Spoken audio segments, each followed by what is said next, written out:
Assalamu alaikum second year. I am Dr. Nurullain, course in charge of second year pharmacology.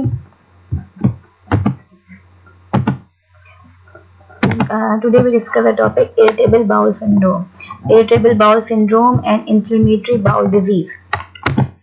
Learning objectives of irritable bowel syndrome and IBS. Basically, first we discuss the IBS. So the learning objective of IBS is in this we discuss the drugs used for irritable bowel syndrome. We discuss the classification of drugs used to treat irritable bowel syndrome. We explain the role of different antidiarrheal agents and laxatives in IBS. We explain the role of 5-HT3 receptor antagonists like example alloceton and lubiprostone and certain 5-HT receptor 5-HT4 receptor agonist and chloride channel activator in the treatment of IBS. We explain the role of antispasmodic agent in IBS. What is IBS? IBS is idiopathic chronic relapsing disorder characterized by abdominal discomfort, pain, bloating, distension or cramps in association with alteration in bowel habit, that is diarrhea, constipation or both. आपका basically ideas जो है वो idiopathic chronic relapsing disorder है, जो कि basically characterise कैसे होता है, एब्डोमिनल डिस्कम्फर्ट इसमें कॉज होती है, इसमें pain, bloating because of the production of gases, distension and cramps produce होते हैं, जो कि आपके पास स्किन के एसोसिएशन के साथ विद आपके पास जो है alteration bowel habit, it is diarrhoea, constipation के साथ जो है ये सिम्टम्स आपके पास प्रोड्यूस होते हैं आईबीएस के अंदर. Pharmacological therapy for IBS are directed at relieving abdominal pain and discomfort and improving bowel function. जिसमें आपके पास जो हमारी जो फार्माकोलॉजिकल थेरेपीज है IBS के लिए वो बेसिकली किस इनका मेन टारगेट क्या है, to relieve the abdominal pain और डिस्कम्फर्ट एंड आपके पास to treat diarrhoea and constipation. The term spastic colon after describes the increase in spontaneous contraction motility of the muscle in small and large intestine associated with IBS. These contractions are sometimes called spasm. However, because IBS may also be associated with decreased motility, the term spastic colon is not always accurate. Basically आपके पास जो है spastic colon जो term है वो आपको जो है वो इंडिकेट करती है कि स्पॉन्टेनियस कॉन्ट्रैक्शन है आपके पास जो है मसल्स की स्मॉल इंटेस्टाइन और लार्ज इंटेस्टाइन में, लेकिन आपके पास जो है और बेसिकली आपके पास कॉन्ट्रैक्शन जो है वो समटाइम्स स्पाज्म, बेसिकली ज्यादा कॉन्ट्रैक्शन जैसे स्पाज्म प्रोड्यूस हो जाता है. तो यहाँ पे आपके पास लेकिन आईबीएस एसोसिएटेड होता है डिक्रीज मोटिलिटी के साथ भी एसोसिएट होता है, मींस के इसमें कॉन्स्टिपेशन का भी इशू आ रहा होता है. तो इसलिए जो है स्पास्टिक कोलॉन का जो वर्ड है वो हमेशा एक्यूरेट, यानी कि उसका जरूरी नहीं है कि उसका मीनिंग जो है वो स्पॉन्टेनियस कॉन्ट्रैक्शन या जो है आपके पास जो है बेसिक खाली स्पॉन्टेनियस कॉन्ट्रैक्शन हो, क्योंकि आईबीएस में आपके पास जो है वो मोशन इंक्रीज भी हो जाती है, कॉन्ट्रैक्शन बढ़ भी जाती है, कॉन्ट्रैक्शन डिक्रीज भी जाती है, मींस के दोनों चीजें मौजूद है, डायरिया और कॉन्स्टिपेशन दोनों मौजूद है. इसलिए इसका जो है स्पास्टिक कोलॉन के एक्यूरेट मीनिंग जो है वो इंक्रीज यानी स्पॉन्टेनियस कॉन्ट्रैक्शन ही खाली नहीं लिया जाता. Difference between IBS and IBD. IBS is actually not classified as disease. Basically आपके पास जो IBS, this is IBS. IBS is actually not classified as a disease, but instead a functional disorder or a syndrome which is defined as a group of symptoms that occur together. Those symptoms are abdominal pain, cramping, bloating, diarrhea or constipation, or both, altering and gas production. Basically IBS आपके पास जो है वो खाली जो है basically disease में classify नहीं करते हम इसको, ये बेसिकली फंक्शनल डिसऑर्डर है. और सिंड्रोम के मीनिंग क्या है, group of symptoms that occur together, जिसमें आपके पास सिम्टम्स कौन कौन से आ रहे हैं, एब्डोमिनल पेन आएगा, क्रैम्पिंग, ब्लॉटिंग, डायरिया और कॉन्स्टिपेशन, डायरिया होगा या फिर कॉन्स्टिपेशन होगी या आपके पास दोनों साइन ऑल्टरनेटिवली मौजूद होंगे. आईबीडी बेसिकली अब हम जो है आईबीएस हमने देखा कि ये बेसिकली सिम्टम्स हैं, बेसिकली आपके पास जो है ये ग्रुप ऑफ सिम्टम्स हैं जो एक वक्त अपीयर हो जाते हैं. Whereas IBD is an umbrella term that covers inflammation related digestive diseases. The two types of IBD आपके पास जो है basically IBD is divided into two types, Crohn's disease and ulcerative colitis. Both involve chronic inflammation and usually involve serious symptoms including diarrhea, chronic fatigue, weight loss and abdominal pain and cramping. Basically आपके पास जो है IBD जो है वो basically ये जो है वो डिजीज है इन्फ्लेमेटरी बाउल डिजीज।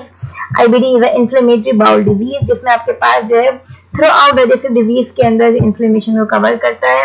ये बेसिकली आपके पास आईबीडी जो है वो टू टाइप्स में डिवाइड होता है, that is cons disease and ulcerative colitis. Cons disease और अल्सरेटिव कोलाइटिस दोनों आपके पास क्रोनिक इन्फ्लेमेशन दोनों में प्रोड्यूस होता है और सिम्टम्स में आपके पास basically diarrhoea, chronic fatigue, weight loss, abdominal pain और क्रैम्पिंग भी होते हैं। आपके पास basically Crohn disease and ulcerative colitis में क्या डिफरेंस है? Crohn disease occur when the lining of digestive tract become inflamed. आपके पास लाइनिंग ऑफ डाइजेस्टिव ट्रैक्ट आपके पास बेसिकली कोई स्पेसिफिक हम पॉइंट आउट नहीं कर रहे हैं एरिया डाइजेस्टिव ट्रैक्ट के अंदर। Lining of digestive tract become inflamed. This type of inflammation can often spread to deep layers of the body tissue and can cause debilitating pain in severe cases. आपके पास जो है basically जो इसमें आपके पास inflammation इस हद तक स्प्रेड हो सकती है कि डीप लेयर में बॉडी टिश्यू में पहुंच जाए और डिलिबरेटिंग पेन कॉज करता है इन सीवियर केसेस के अंदर। कॉज आपके किसी भी डिफरेंट पार्ट्स में ऑफ डाइजेस्टिव ट्रैक्ट में हो सकता है। डिफरेंट पीपल में different parts of the digestive tract में देखा गया। Ulcerative colitis is localised to the colon.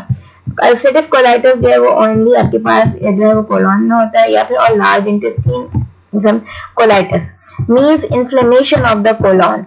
In people with this disease, the lining of the colon become inflamed and sores or ulcer develop. इसमें आपके पास ulcerative colitis में जो है lining of the colon जो है वो इन्फ्लेम हो जाती है, उसमें सोर और अल्सर जो है वो डेवलप हो जाता है। Like Crohn's disease, ulcerative colitis can cause serious abdominal pain. Now, the main difference between IBD and IBS epidemiology UK सर्वे से स्टडी में अल्सरेटिव कोलाइटिस जो है वो आपके पास 13.9 जो है पर 100,000 पीपल्स में से होता है और जो है आपके पास जो है वो कॉर्न डिजीज जो है बेसिकली आपके पास 8.3 पर 100,000 पीपल्स में देखी गई है।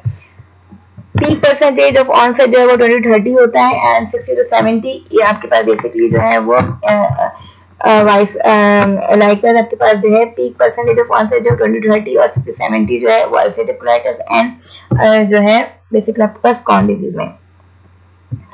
Equally common in man and women. आपके जो बेसिकली यूके का एपिडेमियोलॉजिकल सर्वे स्टडी है बेसिकली ये देखा गया कि आईबीडी जो है वो इक्वली कॉमन है मैन एंड वुमेन है, वेयरएज आईबीएस जो है आपके पास 1 in 5 पीपल जो है वो basically suffer with this condition. Prevalence varies minimally with age. आपके पास मेल टू फीमेल रेशियो जो है 1:2 का रेशियो है। मेल आपके पास अगर 1 अफेक्टेड है तो फीमेल वो 2 अफेक्टेड होंगे। अच्छा जी, सिम्टम्स बेसिकली आपके पास आईबीडी के अंदर जो है वो डायरिया, ब्लडी स्टूल, क्रैम्पी, आपके पास abdominal pain, fever, weight loss, fatigue आपके पास, जबकि यहाँ पे डायरिया प्रीडोमिनेंट होगा, कॉन्स्टिपेशन प्रीडोमिनेंट होगी, अल्टरेटिंग डायरिया एंड कॉन्स्टिपेशन भी हो सकते हैं, एब्डोमिनल क्रैम्पिंग भी हो सकती है, ब्लॉटिंग भी हो सकती है। अच्छा, इसके अलावा नॉन गट प्रॉब्लम जो कि आईबीडी के साथ एसोसिएटेड है वो स्किन रैश है, इन्फ्लेम्ड आईज, जॉइंट पेन आपके पास जो है ये भी आईबीडी में कॉज होता है, जबकि आईबीएस में ये चीजें अब ये जो सिम्टम्स हैं ये नहीं आते। इन्वेस्टिगेशन आपके पास जो आईबीडी की इन्वेस्टिगेशन है, ब्लड टेस्ट जो है आपके पास क्या होगा, एबनॉर्मल आएगा, एनीमिया होगा, रेज इन्फ्लेमेटरी मार्कर्स जो है वो रेज होंगे, क्लोनोस्कोपी एंड बायोप्सी जो है वो इन्फ्लेमेशन शो करेगी। अच्छा, नेक्स्ट आपके पास ब्लड टेस्ट जो है आपके पास आईबीएस में नॉर्मल आता है, क्लोनोस्कोपी बायोप्सी नॉर्मल आती है। ट्रीटमेंट क्या है, बेसिकली आईबीडी के ट्रीटमेंट क्या है, एंटी इन्फ्लेमेटरी एजेंट दिए जाते हैं, इम्यूनोसप्रेसिव एजेंट और स्टेरॉइड्स के थ्रू जो है वो ट्रीटमेंट की जाती है। Where in IBS the treatment is in by dietary modification, anti diarrhoeal agents दिए जाएंगे, एंटी स्पास्मोडिक एजेंट दिए जाएंगे, स्टूल बल्किंग एजेंट दिए जाएंगे, एंटी डिप्रेसेंट्स दिए जाएंगे। प्रोग्नोसिस में आपके पास जो है long term condition requiring continuous monitoring इसमें रिक्वायर होती है। Basically surgery is required in some patient, increase risk of colorectal cancer compare to the normal population. इसमें आपके पास IBD के अंदर कोई पेशेंट है तो उसके अंदर कोलोरेक्टल कैंसर का रिस्क जो है वो बढ़ जाता है, उसका समटाइम्स जो वो सर्जरी भी रिक्वायर्ड होती है कुछ पेशेंट्स के अंदर, और उसमें कंटिन्यूसली मॉनिटरिंग रिक्वायर्ड है। Whereas IBS can affect quality of life but not life threatening.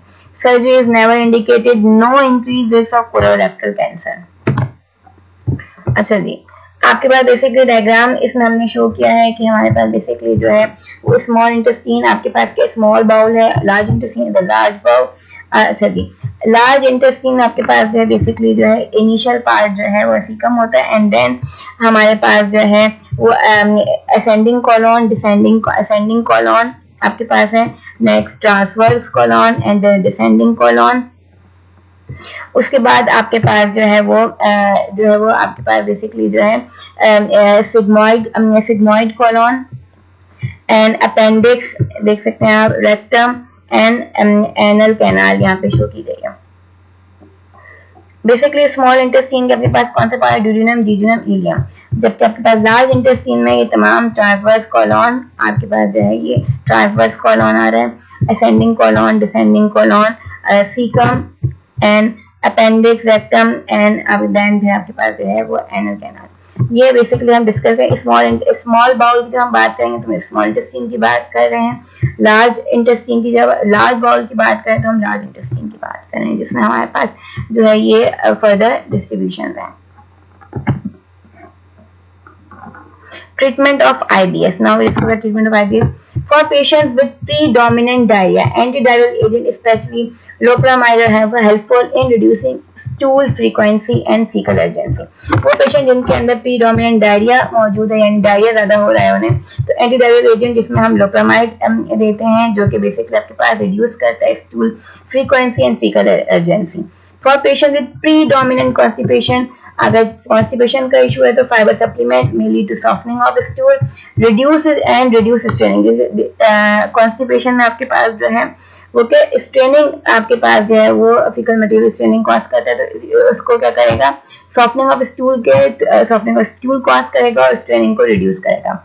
However increase gas production में exacerbate blotting and abdominal discomfort. लेकिन हमारे पास जो एम के पास जो है लैक्सेटिव्स हैं वो बेसिकली उनके साथ मेजर इशू क्या है, वो गैस की प्रोडक्शन कॉज करते हैं बेसिकली, जिसकी वजह से आपके पास ऑलरेडी यहाँ पे ब्लॉटिंग का प्रॉब्लम होता है IBS के अंदर, तो वो एक्सेसरबेट हो सकता है अगर ऐसा कोई आपके पास लैक्सेटिव दे दिया गया है जिसके अंदर गैस की प्रोडक्शन एनहांस हो रही है और एब्डोमिनल डिस्कम्फर्ट का इशू आएगा यहाँ पे।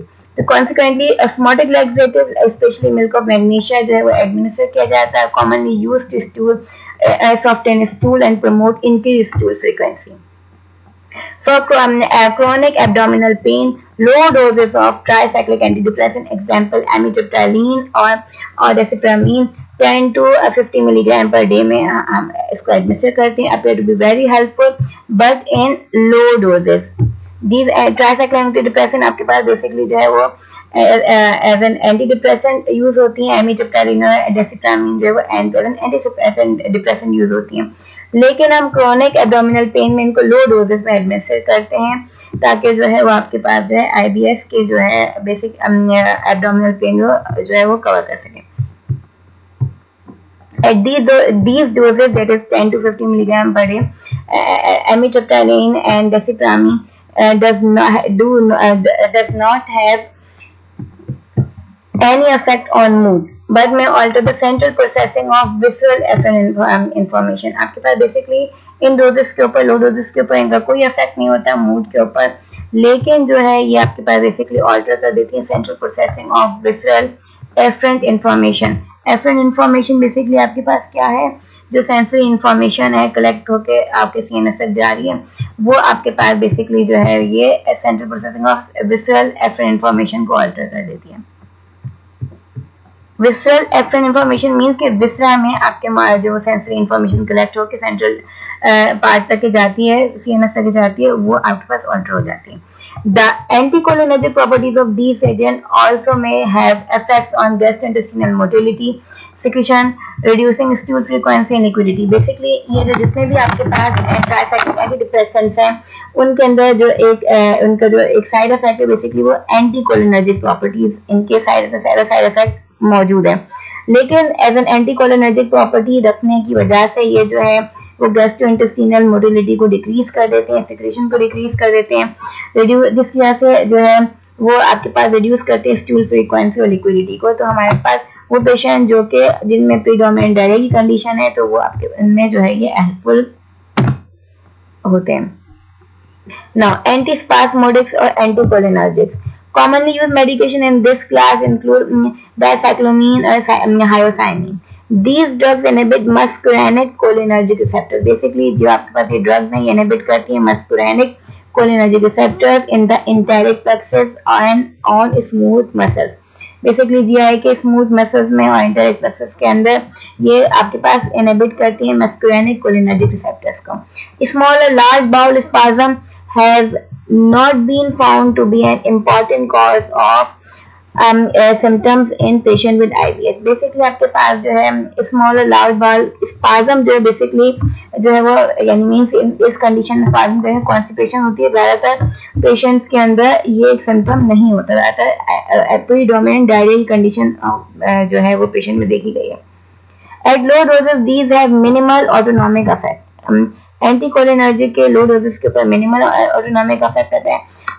आपको हायर डोजेस के लिए they exhibit significant additional anticholinergic effect that is dry mouth, visual disturbances, these causes mydriasis, urinary retention and constipation के इश्यूज जो है इसमें बढ़ जाते हैं। For these reasons antispasmodic are infrequently used. Basically in reasons की वजह से dry mouth, disturbance, urinary retention and constipation जो है इन रीजंस की वजह से इनफ्रीक्वेंटली यूज की जाती है। नेक्स्ट हमारे पास है serotonin 5-HT3 receptor antagonist. 5-HT3 receptor 5-HT3 receptors आपके पास जीआईटी में बेसिकली क्या एक्टिवेट करते हैं, visceral afferent sensory pain sensation. कैसे बेसिकली आपके पास जो है 5-HT3 receptor GIT activate visceral afferent sensory pain sensation by extrinsic sensory neuron from the gut to the spinal cord and CNS. Basically आपके पास एक्सट्रिंसिक सेंसरी न्यूरॉन जो है वो वहीं पे मौजूद है, बेसिकली आपके पास जीआईटी के अंदर मौजूद है, जो कि आपके पेन सेंसेशन को कलेक्ट करते हैं और CNS spinal cord and CNS को डिलीवर करते हैं। Extrinsic sensory neurons play a key role in the function of gastrointestinal tract.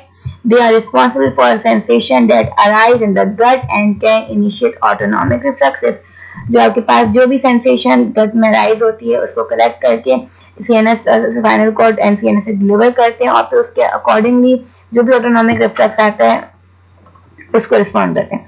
तो बेसिकली आपके पास यहाँ पे जो है ये जीआईटी में जो ये आपके पास एक्सटेंसिव सेंसरी न्यूरॉन्स हैं उनमें जो है ये आपके पास 5-HT रिसेप्टर्स मौजूद हैं, एफरेंट सेंसरी पेन सेंसेशन को कंट्रोल कर रहे हैं। तो यहाँ पे आपको इसको इनहिबिट करने से जो है हमारे पेन सेंसेशन जो हैं वो या आपके पास जो सेंसरी सेंसेशन जो है वो डिक्रीज हो जाती है। Inhibition of afferent gastrointestinal 5-HT3 receptor may reduce unpleasant visceral afferent sensation including nausea, bloating and pain. तो बेसिकली आपके पास ये जो अनप्लेजेंट सेंसेशन है ये इनहिबिट हो जाती है। Blockade of central 5-HT receptor also reduces the central response to the visceral afferent stimulation. और 5-HT receptor जो सेंट्रली मौजूद हैं उनकी ब्लॉकेज की वजह से जो उसका रिस्पॉन्स है वो भी फर्दर डिक्रीज हो जाता है। सीएनएस के थ्रू जो रिस्पॉन्स विसरल में आ रहा है वो भी डिक्रीज हो जाता है। ऑल्सो आपके 5-HT receptor blockade on the terminal of enteric cholinergic neuron inhibit clonic motility, especially in the left colon, increasing total clonic transit time. Basically वो जहाँ पे प्रीडोमिनेंट डायरिया की कंडीशन है, आईबीएस जहाँ पे प्रीडोमिनेंट डायरिया कंडीशन है वहाँ पे 5-HT रिसेप्टर जो है वो टर्मिनल एंटेरिक कोलिनर्जिक न्यूरॉन्स में क्या करते हैं आपके पास जो है वो इनहिबिट कर देते हैं क्लोनिक मोटिलिटी को और बेसिकली आपके पास बेसिकली स्पेशली लेफ्ट कोलॉन के अंदर क्लोनिक मोटिलिटी को जो है वो डिक्रीज कर देते जिसकी वजह से जो है टोटल क्लोनिक ट्रांजिट टाइम जो है वो बढ़ जाता है। Aldosterone is a 5-HT3 antagonist that has been approved for the treatment of patients, especially women, with severe IBS with diarrhea. आपके पास एलोस्टेरॉन 5-HT3 एंटागोनिस्ट है, उन पेशेंट में रिकमेंड स्पेशली वुमेन्स के लिए पेशेंट में रिकमेंड किया जाता है जो IBS विद डायरिया के साथ मौजूद है। 4 other 5-HT3 antagonists ondansetron, and dolasetron, and palonosetron have been approved for the prevention and the treatment of nausea and vomiting. ये भी आपके पास जो है वो बेसिकली अप्रूव किए गए हैं, वो prevention of treatment of nausea and vomiting के लिए अप्रूव्ड हैं. Allosterone is highly potent and selective antagonist of 5-HT3 receptor. It is rapidly absorbed from the GIT and bioavailability of 50-60% and plasma half-life of 1.5 hours, but much longer duration of effect. आपके पास की plasma half-life तो 1.5 hours होती है, लेकिन इसका duration of action long है, इसकी absorption from the GIT rapid हो जाती है, bioavailability 50-60% है. It undergoes extensive hepatic cytochrome P450 metabolism with renal excretion of most metabolite. Extensive first pass metabolism आपके पास जो है वो P450 एंजाइम सिस्टम के थ्रू जो है वो एक्सटेंसिवली मेटाबोलाइज हो जाती है हेपेटिक के में, और आपके पास जो इसके मेटाबोलाइट्स है वो रीनल के थ्रू एक्सक्रीट आउट होते हैं. Aldosterone bind with high affinity and dissociate more slowly from our 5-HT3 receptors than other 5-HT3 antagonists. Aldosterone basically आपके पास जो है वो हाई एफिनिटी थ्रू बाइंड करती है, क्योंकि मोस्ट पोटेंट ड्रग है, हाई एफिनिटी रखती है 5-HT3 रिसेप्टर्स के लिए, लेकिन डिसोसिएट स्लोली होती है, इसलिए उसका जो एक्शन है प्रोलॉन्ग हो जाता है. In low doses it reduces IBS related lower abdominal pain, cramp, urgency and diarrhoea. Low doses के अंदर IBS related lower abdominal pain को भी रिड्यूस करती है, क्रैम्प, अर्जेंसी एंड डायरिया को डिक्रीज करती है. रेयर प्रोड्यूस करती है जेटोक्सिटीज आपके पास, लेकिन जेटोक्सिटीज में प्रोड्यूस होती हैं like severe constipation, ischaemic colitis. Severe constipation आपके पास बेसिकली जो है वो मोटिलिटी को डिक्रीज करे, तो सीवियर कॉन्स्टिपेशन, इस्केमिक कोलाइटिस की प्रॉब्लम्स प्रोड्यूस हो जाती हैं. Serotonin 5-HT4 receptor agonist. Testosterone basically is a certain 5-HT receptor 4 agonist. This agent was approved for the short-term treatment of women with IBS who had predominant constipation. जो आपके पास जो constipation के साथ है IBS के पेशेंट, उनमें basically use की जाती है. लेकिन reduce severity of pain, bloating को रिड्यूस करता है, लेकिन आपके पास बेसिकली जो इसका मेन प्रॉब्लम वो क्या है, due to cardiovascular death observed in post-marketing studies in patient taking testosterone, it was voluntarily removed from the market. क्योंकि कार्डियोवास्कुलर डेथ इसमें देखी गई है पोस्ट मार्केटिंग स्टडीज के अंदर, दैट इज व्हाई इसको मार्केट से विड्रॉ कर लिया गया. Chloride channel activator. Lubiprostone is a prostanoic acid derivative that stimulates the type 2 chloride channels in the small intestine and is used in the treatment of chronic constipation. Basically chronic IBS के patient जिन्हें chronic constipation का problem है, उनको हम जो है वो लुबिप्रोस्टोन, जो कि आपके पास प्रोस्टानोइक एसिड डेरिवेटिव है और स्टिमुलेट करता है क्लोराइड 2 चैनल्स को, अन्य 2 क्लोराइड चैनल्स को स्मॉल इंटेस्टाइन के अंदर. Lubiprostone recently was approved for the treatment of women with IBS with predominant constipation. Its efficacy for men with IBS is unproven. Men's के लिए इसकी efficacy जो unproven देखी गई है, basically prove नहीं हो पाई है. Lubiprostone has not been compared with other less expensive laxative. Although हमारे पास laxative भी जो है वो constipation वगैरह में दिए जाते हैं, लेकिन हम उसको इससे compare नहीं कर सकते. Lubiprostone is listed as category C. Category C है for pregnancy and should be avoided in women of childbearing. Basically category C में categorize होती है, इसलिए हम जो है avoid करते हैं in women of childbearing. Next हम discuss करेंगे inflammatory bowel disease.